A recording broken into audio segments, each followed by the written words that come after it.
lost to them last year left a very, very sour taste in our mouth that we have not forgotten. But we are fully aware we have business to handle first. In other words, Stephen A., you're absolutely right. That's what he's saying. You're absolutely right. We want them damn New York Knicks. So Detroit's not playing. They got something to say about it. But obviously, New Yorkers don't care. We know what we're seeing. We know what we believe. And if the owner, the cat cutting the checks, is that confident, I don't mind, because that means if he doesn't get what he wants, heads are going to roll. And they don't. Now you got it. They don't want their heads to roll. You arrived at the point. They don't want their heads to roll, so extra incentive. You've got it. I'm good. Wendy, do you agree with Stephen A? You think the Knicks, maybe you've seen enough that they could be finals bound?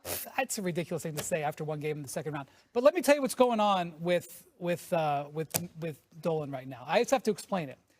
He's on top of the world because not only are the Knicks doing great, this was an earnings call, and I know this isn't CNBC. This was an earnings call for Sphere Entertainment. Yeah. Crushing it. Crushing it. Okay? No doubt. Since January 1st, do you know how much Jim Dolan's family shares have gone up in Sphere Entertainment? How about almost $400 million? Okay? So here he is. Now think about this. He is business crushing it. Knicks crushing it. And he's feeling it. Oh, the only way I think Jim Dolan could be happier is if this was 1994 and he was on tour with the Eagles.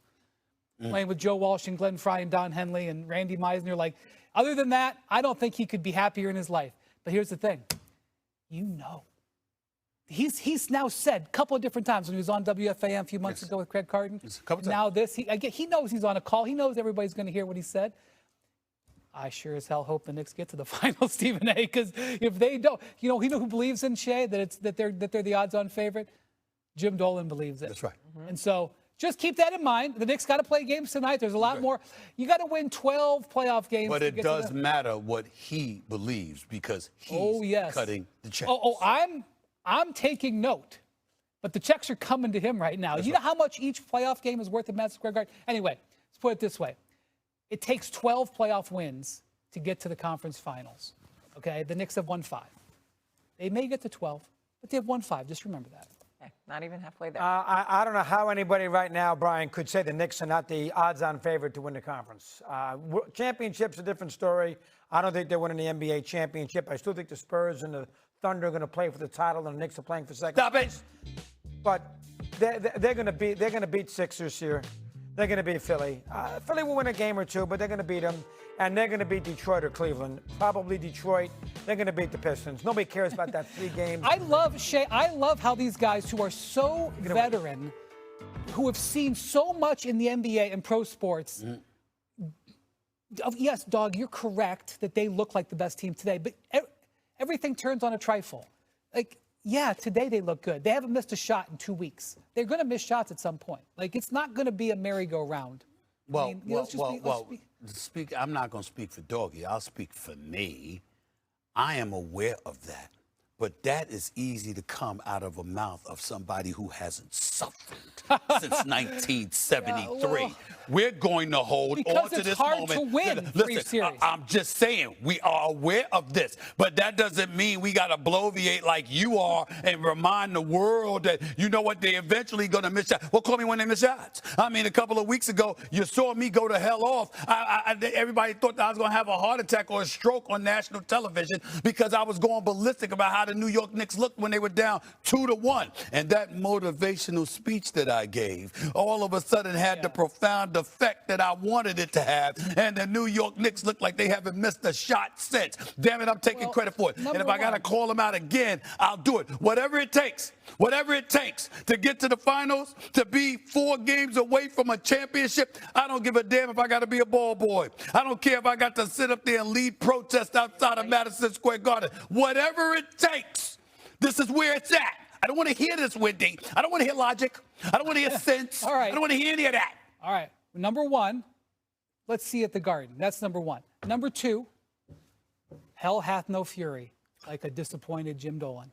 And that's right. And he's never been more excited. Hey. He's excited right now. Hey. That's the point of it. A disappointed Jim Dolan. Hey, Doggy, a disappointed Jim Dolan, dare I say, might remind me a little bit of one of the greatest owners in the history of sports.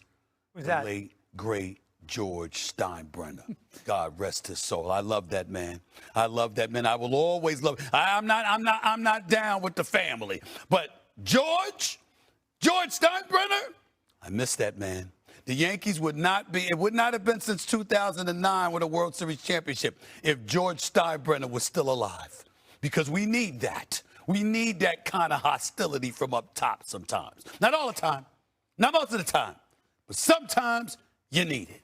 I don't mind. So I don't mind. Okay, I feel like everyone's feeling good about the Knicks, especially Doggy and especially Stephen A. I mean, heck, they haven't really played a second half in like 3 games, okay? You could have checked out at halftime and still felt the same All right, result. Miss Chicago. All right.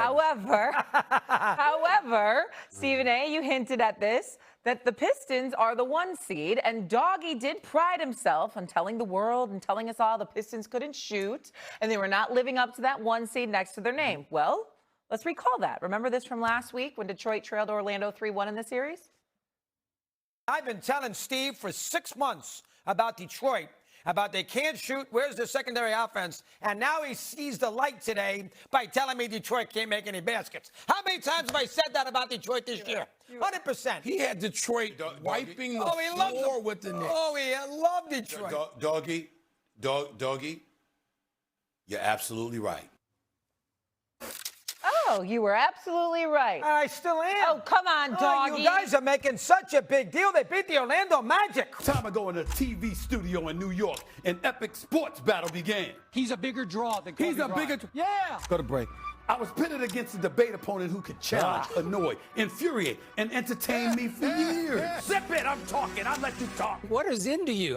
Skip Bayless returns to First Take this Friday, May 8th. I want you to say You know? a little less. He's ready to talk about LeBron and the Lakers, the Knicks against the Sixers, and of course, his Dallas Cowboys. I still got a shot. Your Dallas Cowboys are dead. Your boys Stephen A. and Skip together this Friday on First Take, 10 Eastern, on ESPN.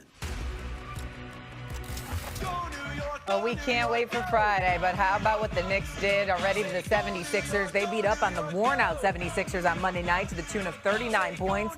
Knicks owner James Dolan was cracking jokes on an earnings call, perhaps foreshadowing, when he was asked about SG&A. That's a term regarding operating costs. Listen to this. How we should think about SG&A for the remainder of the year. Boy, I'm really tempted to crack a joke here. I guess I will. So SGA is a great basketball player, and when we get to the finals, I'm sure we're going to beat him. Having said that, I think I'll turn the real question over to Robert. So all of us learning now what SG&A is, considering we all work in sports television. Stephen A., you love or hate Dolan making this joke? You know what? I actually don't mind. You know what I mean? I mean, he usually says senseless things, or he usually comes across as a bit too arrogant, and that's when he speaks, because most of the time he doesn't speak on the record. Wendy and I was just talking about it, but I don't mind him joking right now. He's in good spirits. He should be, the way the New York Knicks were playing. For those out there, I mean, if you don't know what SG&A stands for, I mean, you're talking about expenses tied to companies' day-to-day operations. SG&A stands for Selling, General, and Administrative Expenses. Okay, I didn't know that. I had to look it up, okay? I didn't know what the hell it was. But nevertheless, the bottom line is this. The New York Knicks, over the last 4 games or so, have been playing hellacious basketball. There is no doubt about that. They look like they're destined for a berth to the NBA Finals, even though I'm sure the Detroit Pistons intend on having something to say about that.